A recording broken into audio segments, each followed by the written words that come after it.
Assalamualaikum warahmatullahi wabarakatuh. Perkenalkan, nama saya Rahmawati Putri Zulaika dari program studi pendidikan bahasa Inggris kelas 1B semester 1 dengan nomor induk mahasiswa 2302109023. Video ini saya buat untuk pemenuhan tugas akhir berupa proyek dalam mata kuliah profesi kependidikan yang diampu oleh Ibu Rida Fahas SPD MPD.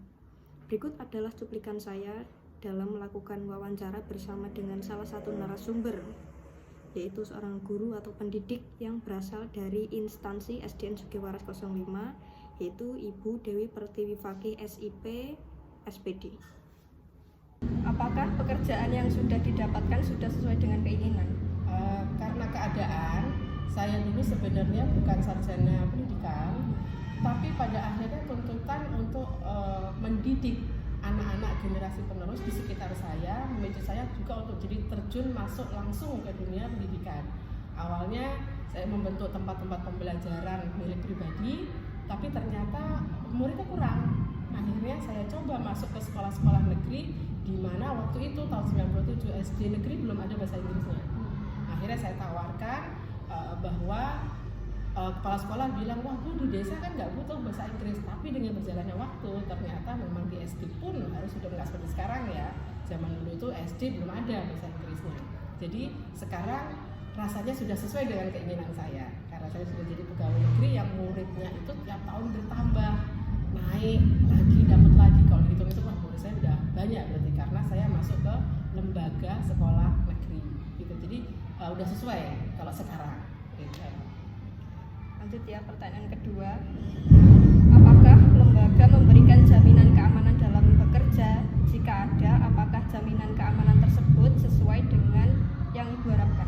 Ya, karena saya sudah jadi pegawai negeri, sudah jadi aparatur sipil nasional, otomatis saya mendapatkan asuransi apa itu namanya sekarang, kartu BPJS, ya, jaminan kesehatan, terus jaminan kesejahteraan, karena sudah jadi pegawai negeri tetap.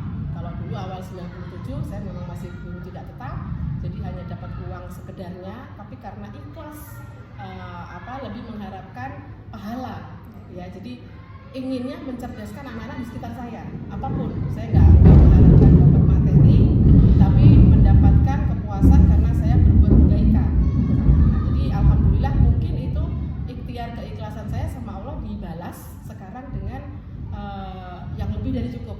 Maksudnya jaminan sehat, jaminan sejahtera itu dari guru, bukan seperti zaman dulu ya. Guru sekarang itu sudah lebih sejahtera, walaupun belum sesuai dengan UMR atau bagaimana. Tapi kalau untuk sekolah negeri sekarang sudah ada tunjangan profesi guru profesional. Kalau memang Anda ingin profesional seperti dokter, kalau dulu kan sarjana guru cukup kuliah 4 tahun, 3 tahun. Kalau sekarang harus ngambil profesi profesional. Jadi setelah lulus harus lagi melanjutkan program PPG. Nah itu jawabannya. Jadi sekarang sudah menjanjikan ya, lebih baik profesi guru. Lanjut ke pertanyaan ketiga, apakah gaji sudah sesuai dengan yang diharapkan dan sesuai dengan posisi pekerjaan? Ya, karena kalau ikut pemerintah itu tidak akan keliru memberikan gaji. Mungkin kalau di swasta atau di yayasan kita sendiri mungkin kurang memadai. Tapi kalau sudah seperti saya, guru aparatur sipil negara, itu sudah pasti dengan golongan sekian, dengan gaji sekian itu sudah mencukupi. Ditambah apalagi kalau kita sudah menjadi guru profesional, kita gajian bukan cuma 1 kali 1 bulan, tapi kita ada gajian lagi yang dikasih ke kita setiap 3 bulan. Jadi 1 tahun itu kita dapat 4 kali, namanya TPP, tunjangan profesi profesional itu. Jadi guru sekarang nggak seperti zaman dulu. Tapi diharapkan pemerintah kita dapat uang itu bukan untuk belanja-belanja. Diharapkan TPP itu untuk mencerdaskan anak bangsa. Kita beli laptop yang lebih keren, kita beli alat pembelajaran yang lebih bagus. Tujuannya itu sebenarnya. Nah, yang keliru, orang-orang banyak uang itu untuk beli mobil, beli motor. Nah, padahal sebenarnya untuk kecerdasan anak. Kan sekarang alat-alat bantu kan banyak. Mungkin kalau pemerintah kan menyediakan terbatas. Nah, kalau kita punya uang TPP, sebetulnya untuk itu. Jadi anak-anak untuk semakin supaya mereka senang belajar gitu.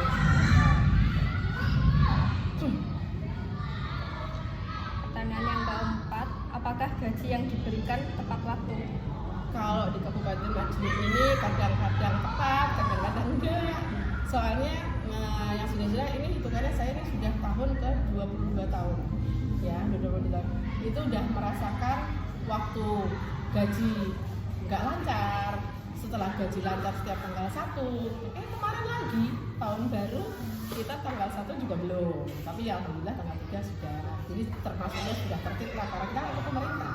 Lembaga kita kan lembaga punya negara, ya beda dengan swasta. Jadi kalau swasta ada yang belum layak, ada yang sudah layak. Kalau kita negeri udah pasti. Pertanyaan yang kelima, apakah fasilitas yang diberikan sekolah sudah memadai? Ya, kalau di SD sini karena termasuk SD kota ya, walaupun di desa Saradan tapi termasuk di pinggir. Jadi kita ada bantuan-bantuan itu termasuk kepala sekolah itu aktif ikut. Jadi ada bantuan-bantuan perpustakaan, ada dana alokasi khusus untuk IT, itu kita sudah sering dapat. Seperti kita pernah dapat tab, kita dapat 30 tab, terus dapat 4 laptop. Sekarang LCD malah, rencana kita memang LCD setiap kelas, tapi sekarang baru dapat 3 kelas, 4 kelas sebenarnya tapi 1 rusak. Jadi untuk sarana prasarana sebenarnya di tahun-tahun sekarang ini udah semakin, pemerintah itu semakin mengucurkan bantuan-bantuan. Cuma yang banyak terjadi adalah bantuan itu nggak dipakai, itu yang emang-emang. Tapi sebenarnya kayak buku, perpustakaan, dana untuk membangun perpustakaan sebenarnya sudah disediakan untuk yang sekolah negeri ya. Kalau sekolah swasta kan mereka bisa cari dana dari mana aja. Untuk negeri itu sebenarnya sudah ada dana BOS untuk operasional sekolah, itu untuk memperbaiki sekolahan. Nggak boleh untuk beli-beli yang lain kayak gitu, benar-benar untuk keadaan yang nyaman, sekolah yang nyaman, kursinya, temboknya, ventilasinya mungkin ada yang jebol atau apa itu udah ada dari pemerintah. Yang keenam pertanyaannya, apakah hubungan sesama guru selama ini sudah baik? Ya, kalau di sini kita sudah seperti keluarga. Kebetulan saya sekarang ini jadi seniornya. Jadi senior mereka, mungkin dulu saya juga junior ya, sekarang senior. Terus sekarang di sini kita saling merasa ketergantungan. Yang muda butuh pengalaman dari yang tua, kan kita menggunakan asam garam kehidupan. Kita yang tua butuh mereka karena mereka paham IT. Jadi mau nggak mau untuk garapan-garapan kayak gitu akan lebih cepat mereka yang bantu. Kalau kita masih belajar, kalau mereka sudah langsung bisa. Apapun sekarang semua laporan itu harus online, upload kayak gitu. Itu kita bingung buka aplikasi banyak. Tapi kalau mereka udah terbiasa buka yang ini, masukkan dari sini, di apa, di cut, ya, di kompres kayak gitu. Jadi kita termasuk dekat. Pertanyaan yang ke-7, apakah di tempat kerja sering terjadi konflik? Kita di sini konfliknya tuh hanya kecil ya. Kadang yang tua merasa kurang dihargai, ada yang muda merasa yang tua ini diajak ngomong lemot, kok lama itu paling. Tapi dengan kita saling komunikasi, saling ngasih tahu bahwa tetap kalian itu masih belum mengalami seperti yang kita alami karena umur kita lebih banyak. Mereka kan baru mulai, jadi kayak emosional, gampang meledak-ledak kayak gitu. Kita yang senior yang ngedem supaya jangan emosional, supaya jangan sampai gagal. Kita punya rencana-rencana. Misalnya ada event kemah, kalau mereka kan maunya yang praktis-praktis, nggak usah bawa apa-apa, semua jadi pakai uang.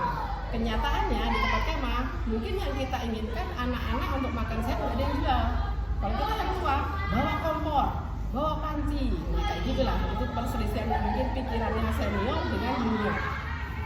Kalau yang junior pengennya praktis, nggak usah repot. Kalau yang tua pengennya irit, karena untuk sehat semuanya gitu.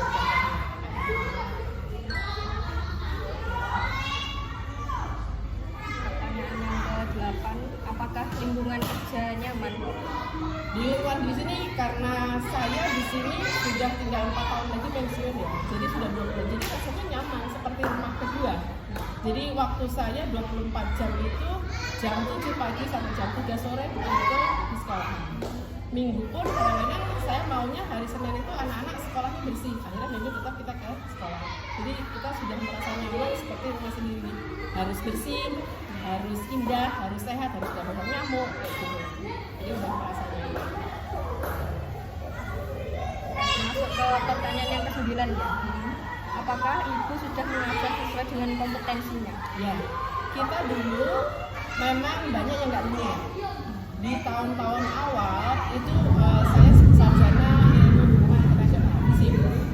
Terus kemudian masuk ke dunia pendidikan, saya harus ambil kuliah bukan PGSD, SPD.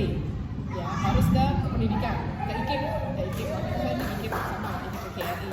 Kemudian dengan berjalannya waktu, ternyata tidak cukup hanya itu. Saya harus ambil program guru profesional, jadi harus sekolah lagi. Jadi zaman sekarang itu kita semuanya harus linear. Kalau memang harus jadi guru, berarti harus ambil, kalau SD harus ambil PGSD. Ya, kalau yang TK harus ambil PG PAUD gitu. Jadi untuk benar-benar pendidikan Indonesia sesuai dengan ilmunya. Kalau memang ada mereka yang belum sarjana kependidikan, sekarang harus syaratnya dapat sertifikasi, syaratnya dapat kenaikan pangkat, itu syaratnya harus benar-benar sarjana kependidikan. Itu sekarang linearisasi pokoknya. Masuk ke pertanyaan yang terakhir, pertanyaan ke-10. Apakah pekerjaan yang Ibu terima saat ini menarik untuk dikerjakan? Iya, karena sudah 22 tahun, semakin kesini, semakin dengan kecanggihan teknologi, semakin menarik.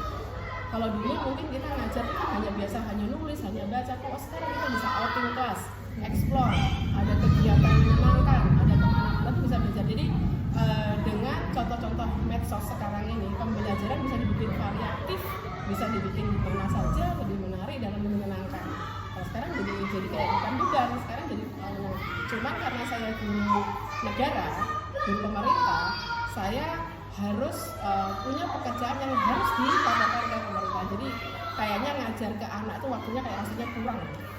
Kalau di swasta kan mungkin nggak ada beban harus lapor, harus bikin apa gitu kan, laporan kan nggak ada. Tapi kalau di negeri itu kita jadi sekarang ini semakin menarik pembelajaran, semakin menyenangkan pembelajaran dengan semakin berkembangnya medsos. Kalau dari TikTok, dari Facebook itu udah contoh macam-macam kita nggak, apalagi AI. Sekarang artifisial itu udah langsung ketik, langsung keluar sudah apapun.